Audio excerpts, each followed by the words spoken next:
I'm James O'Brien, and in this video, I'll describe the differences between the flat back posture and good standing posture, because often there's a lot of confusion between the two.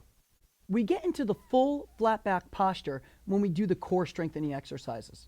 Okay? So if I'm here in the knees up position, I want to flatten my back out fully, and in doing so, I engage my lower abdominals. All right? If my back isn't flat, my abdominals might engage some, but not a lot. If I can get my hand on my low back here, I'm not really engaging my abdominals a ton. Rather, what I do is I flatten my lower back out. Now I feel my lower abdominals engage. I don't need to go so far that I over round, where my pant line comes up off the surface. That would be over rounding. Rather, what I'm doing is I'm just flattening my low back down into the surface, getting my core to work. My abdominals in particular. We could do the same thing in this quadruped position. As I flatten up my low back here, my abdominals are doing the work there. So this flat back posture is really used for exercises.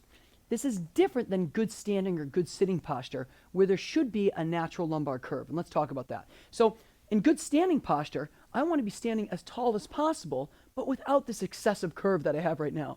Rather, I tip the pelvis backwards to the point where I don't lose my height. So if I were to do this, I've lost my height, I've over-rounded my back. That's not a good thing. I don't want people standing and walking around like that. That's not good.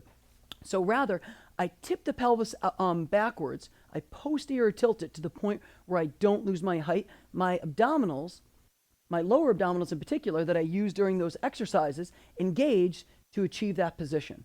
All right? And that way I'm not excessively extended. But again, I can't stress enough, we don't want to over-round. That motion is an excessive